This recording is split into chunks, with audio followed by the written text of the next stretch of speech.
Well, as we noted earlier, the U.S. Senate unanimously passed the Sunshine Protection Act yesterday afternoon. Here with a look at what that means is meteorologist Dan Amaranti.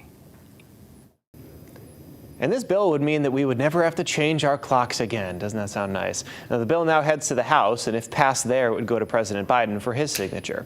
Now, daylight saving time was first enacted by Germany back in World War I as a way to conserve coal during the war. And shortly after that, it was adopted by the United States in 1918. And for just about a century, we kind of accepted it as this is the way it is. But recently, there have been some questions about why we do this and if there are any benefits to it. Medical research has shown that the week after changing the clocks does come along with increased cardiovascular issues and also the inconvenience of manually setting your clocks back or forward.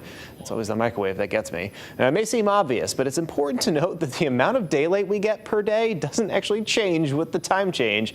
We're just shifting the time of the day from the sunrise and the sunset. So here in Connecticut, let's talk about how that daylight would time out. On December 21st, our shortest daylight of the year, the sunrise is 7:14 and the sunset is 4:22 p.m. But if this new legislation goes through, sunrise becomes 8:14 and sunset becomes 5:22. That's obviously a big difference there. Now, everyone has their own opinions on this, and those in favor of keeping things the way that they've been point out that children may end up waiting at the bus stop in the dark for those winter months, which could be posing possibly a safety risk, especially in those morning hours.